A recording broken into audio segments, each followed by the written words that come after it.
कहानी है केदारनाथ के दर्शन। अक्टूबर महीने का अंतिम दिन चल रहा था।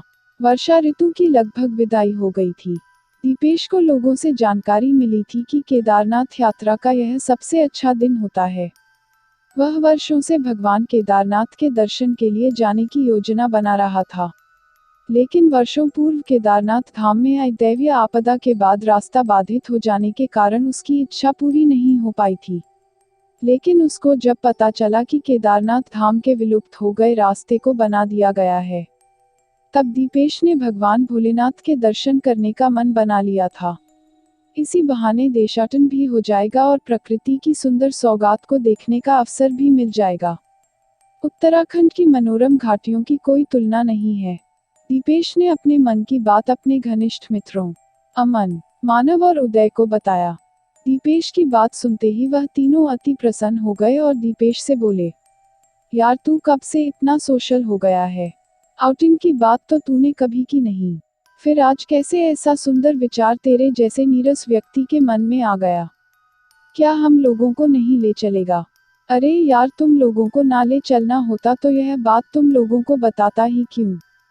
क्या आप लोग भी मेरे साथ चलेंगे? नेकी और वह भी पूछ पूछ कर हम लोग तो सदैव तुम्हारे साथ आउटिंग के लिए पैकिंग किए हुए तैयार बैठे रहते हैं। कब चलने का विचार है और कैसे हम लोग चलेंगे? दीपेश, इन्हीं सब बातों को डिस्कस करने के लिए ही तो तुम लोगों से बात कर रहा हूँ। दीपेश ने अपने मित्रों को केदारनाथ धाम चलकर भगवान भोलेनाथ के दर्शन करने की बात साझा करते हुए यात्रा की योजना बनाने के लिए डिस्कशन करने लगा। अमन, यार मेरी तो सलाह यह है कि तुम अपने पापा से कार मांग लो, उसी से हम लोग आराम से चलेंगे, वरना ट्रेन, टैक्सी इन सब के चक्कर में पड़ने से बड़ी परेशानी होती है। अपनी गाड़ी रहेगी तो हम लोग जब जहाँ चाहेंगे वहाँ रुकेंगे, एंजॉय करेंगे और धीरे धीरे प्रस्थान करते रहेंगे। हम सभी लोग गाड़ी चलाना जानते ही हैं। 4 लोग मिलकर आराम से हिमालय की सुंदर घाटियों का आनंद लेते हुए चलेंगे। अमन की बातों का समर्थन मानव और उदय ने भी किया। दीपेश, यार पापा से तो मैं गाड़ी मांग लूंगा, लेकिन पापा पहाड़ों पर गाड़ी चलाने के लिए कहीं मना ना कर दें। अमन, यार पापा को बता देना कि हम लोग भी तुम्हारे साथ चलेंगे और हम सब लोग थोड़ी थोड़ी दूर ड्राइविंग कर लेंगे। दीपेश, पापा से बात करता हूँ और यदि पापा मान जाते हैं तो अगले सप्ताह संडे की सुबह 6 बजे हम लोग प्रस्थान कर जाएंगे, ताकि समय रहते रुद्रप्रयाग पहुंच जाएंगे। रात को वहीं विश्राम किया जाएगा। दूसरे दिन रुद्रप्रयाग से गौरीकुंड के लिए निकल पड़ेंगे। गौरीकुंड पहुंचने के बाद गाड़ी वहीं पार्किंग कर दी जाएगी। उसके बाद हम लोग 14 किलोमीटर की पैदल यात्रा एंजॉय करेंगे। हिमालय पर्वत की उन वादियों में बहुत मजा आएगा। योजना के अनुसार दीपेश ने अपने पापा से अपनी यात्रा के बारे में बताते हुए कार की फरमाइश की। थोड़ा बहुत नानुकुर करने के बाद बेटे की जिद के आगे दीपेश के पिता गुरुदास मुखर्जी राजी हो गए। केदारनाथ घाटी में अक्टूबर माह से ही बर्फ जमने लगती है और वहां कड़ाके की ठंड पड़ने लगती है।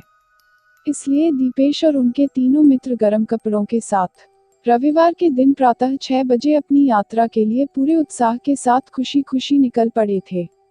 4 यार, लंबी यात्रा अपनी कार से हो तो फिर मजे ही मजे रहते हैं।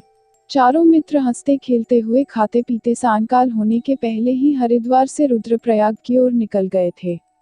रास्ते भर हिमालय पर्वत की सुरम्य घाटियों के मनमोहक दृश्य, बहते हुए स्वच्छ जल के झरने और नदियों पर वह लोग रुककर फोटोग्राफी एवं सेल्फी लेते रहे। इस प्रकार सायंकाल 7 बजे तक वह लोग रुद्रप्रयाग पहुंच गए थे। रात्रि में रुद्रप्रयाग में ही विश्राम किया। दूसरे दिन प्रातः काल 7 बजे नाश्ता कर लेने के पश्चात वह लोग रुद्रप्रयाग से गौरीकुंड के लिए निकल गए थे। अकस्मात घने बादल घिर आए थे। वर्षा होने लगी थी। दीपेश और उनके साथी रुद्रप्रयाग से लगभग 30 किलोमीटर आगे आ गए थे। गौरीकुंड वहां से मात्र 11 किलोमीटर बचा था। पानी बरसना रुक गया था, लेकिन काले काले बादल छाए हुए थे। पहाड़ों की चोटियों पर बर्फ जमी हुई थी। पानी बरस जाने के कारण ठंड अपने चरम पर था। ऊपर से तेज चल रही ठंडी हवाएं जैसे उतावली हो रही थी कि वह शरीर के ऊपर से कपड़े उतार ले जाएं। लघुशंका करने के लिए उन लोगों ने रोड के किनारे गाड़ी रोक दी। दाईं ओर एक पुराना पीपल का वृक्ष था, जिसके नीचे एक बड़ा सा चबूतरा बना हुआ था। पीपल के वृक्ष के ऊपर अनेक लाल पताके लगे हुए थे। ऐसा लग रहा था कि यहाँ लोग पीपल के वृक्ष की पूजा करते हैं। उस वृक्ष के नीचे उस समय कोई उपस्थित नहीं था। चारों मित्र खुशी खुशी निश्चित भाव से गाड़ी में बैठकर गौरीकुंड के लिए निकल पड़े थे। गाड़ी जैसे ही कुछ मीटर ही आगे गई थी कि दीपेश के कान में एक आवाज सुनाई पड़ी। रुक जाओ पुत्र, आगे मत जाना, आगे खतरा है। यह सुनकर वह चौंक गया, लेकिन अन्य मित्रों के तरफ से कोई प्रतिक्रिया न होने पर वह सोचने लगा कि क्या इन लोगों के बात नहीं सुनाई दी। गाड़ी अमन चला रहा था। दीपेश ने अमन से कहा, यार गाड़ी रोक दो, हमने जो सुना क्या वह आप लोगों को नहीं सुनाई पड़ा? अमन, अरे यार तू किस ख्यालों में खोया हुआ है कि तुमको आवाजें सुनाई पड़ रही हैं? यहाँ हम लोगों ने तो कोई आवाज नहीं सुनी है। दीपेश, यार पहले गाड़ी रोको फिर बताते हैं। उनके बात करने के दौरान लगभग 2 किलोमीटर आगे गाड़ी बढ़ गई थी। वही रोड के किनारे पर एक छोटा सा ढाबा दिखाई पड़ा। अमन ने वही गाड़ी रोक दी और बोला, चलो यार इसी बहाने चाय पी लेते हैं। तूने क्या सुना था वही बता देना। दीपेश ने बताया कि जैसे हम लोग वहां से चले थे, मेरे कान में एक आवाज आई कि रुक जा पुत्र, आगे मत जाना, आगे खतरा है। लेकिन मुझे आश्चर्य है कि यह बात आप लोग नहीं सुन पाए। अमन, यार वहां तो कोई था ही नहीं। दूर दूर तक कोई आदमी भी नहीं दिखाई पड़ रहा था। फिर किस आदमी की आवाज तुमने सुन लिया, जो हम लोगों को नहीं सुनाई पड़ा? मुझे तो ताज्जुब हो रहा है। वह लोग अभी चाय भी नहीं पी पाए थे कि अचानक एक शक्तिशाली बम फटने जैसी तेज आवाज सुनाई पड़ी। ढाबे में बैठे सभी लोग घबरा गए। थोड़ी देर बाद पता चला कि एक विशाल पहाड़ का हिस्सा भूस्खलन के कारण मेन रोड पर आकर गिर गया है, जिसमें 2-3 गाड़ियां दब गई है। रास्ता बंद हो गया है। यातायात फिर से जारी करने में आज पूरा दिन लग जाएगा। इसकी जानकारी मिलते ही दीपेश के तीनों मित्र उससे लिपटकर उसे चूमने लगे और कहने लगे कि यार हम लोग तेरी बात का विश्वास नहीं कर रहे थे। अगर तेरे कहने पर हम लोग रुक ना जाते तो बेमौत मारे जाते। आज तेरे कारण ही हम लोग जिंदा है। अब तो रास्ता बंद हो गया है। चलकर पता लगाते हैं कि वह कौन देवदूत है, जो हम लोगों को आगे जाने से रोक रहा था। चारों मित्रों ने आपस में तय किया कि चलकर रुद्रप्रयाग में आराम करेंगे और कल यातायात चालू होने पर हम लोग आएंगे। दोबारा जब वह लोग पीपल के वृक्ष के नीचे पहुंचे तो दीपेश और उनके मित्रों को वहां का दृश्य देखकर बहुत आश्चर्य हुआ। पीपल के वृक्ष के नीचे लंबी पकी दाढ़ी और लंबे बाल वाले गेरुआ वस्त्रधारी एक महात्मा साधना में लीन थे।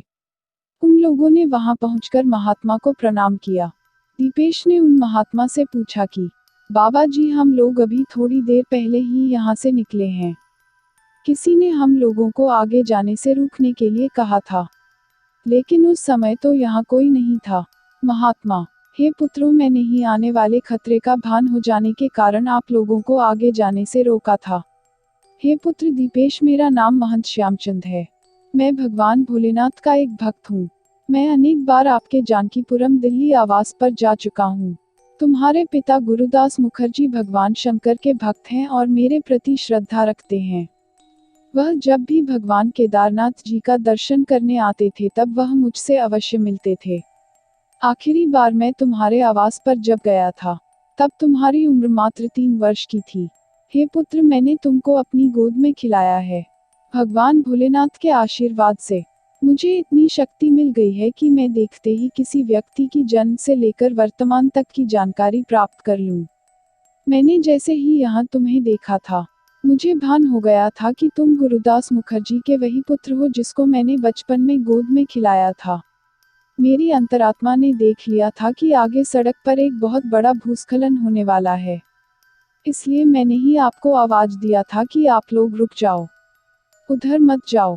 दीपेश, बाबाजी, जब हम लोग यहाँ रुके थे उस समय आप तो नहीं दिखाई पड़े थे। उस समय आप कहाँ थे? महात्मा, हे पुत्र दीपेश, मैं इसी स्थान पर था। कदाचित आप मुझे देख नहीं पाए थे। अब आप लोग लौट जाओ, कल प्रातः काल फिर आना, तब तक रोड ठीक हो जाएगी। दीपेश, बाबाजी, हम लोग चल रहे हैं। हमको आशीर्वाद दीजिए, कल इसी समय हम लोग आएंगे। कृपया आप उस समय मौजूद रहते हुए हम लोगों को आशीर्वाद दीजिएगा। तो आपकी बहुत बड़ी कृपा होगी। चलते समय दीपेश ने बाबा जी को कुछ पैसे देने का प्रयास किया, लेकिन उन्होंने यह कहते हुए इनकार कर दिया कि हे पुत्र, मुझे जो कुछ भी लेना होगा वह आपके जानकीपुरम आवास पर आकर ले लूंगा। इस समय आप मेरे अतिथि हैं, इसलिए मैं आपसे कुछ भी नहीं लूंगा। चारों मित्र बाबा जी का चरण स्पर्श कर वापस लौट आए।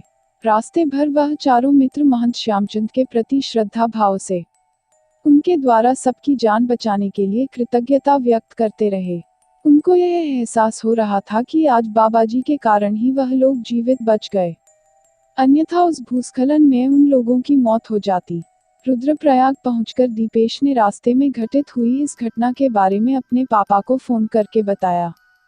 उसने पापा से बताया कि पापा जी, गौरीकुंड से 10 किलोमीटर पहले एक बाबा महंत श्यामचंद रहते हैं। उन्होंने बताया कि वह मेरे घर पर भी आ चुके हैं।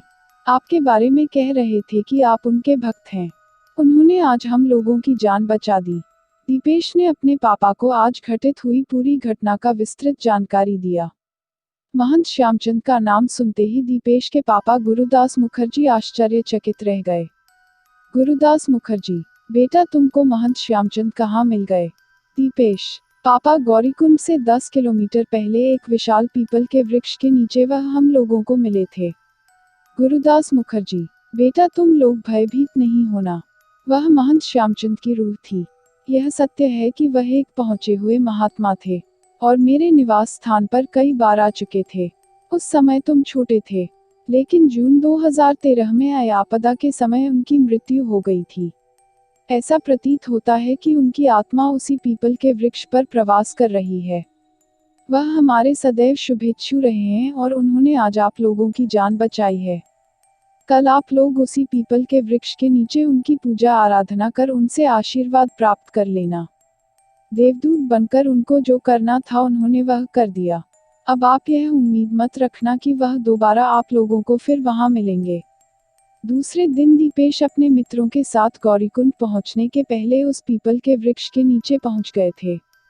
वह लोग महंत श्यामचंद जी को खोजते रहे, आवाज देकर पुकारते रहे, लेकिन महंत श्यामचंद कहीं दिखाई नहीं दिए थे। दीपेश को अपने पापा की बात याद आ गई थी कि महंत श्यामचंद को आप लोगों की मदद करना था, उन्होंने कर दिया। अब वह दोबारा वहां दिखाई नहीं पड़ेंगे। दीपेश और उनके तीनों मित्रों ने पीपल के वृक्ष के नीचे चबूतरे पर महंत श्यामचंद को पुष्पांजलि अर्पित किया और प्रणाम किया। उसके पश्चात चारों मित्र भगवान केदारनाथ के दर्शन के लिए चले गए। अगर आपको कहानी पसंद आए तो लाइक और शेयर कीजिए और चैनल को सब्सक्राइब करना मत भूलिए।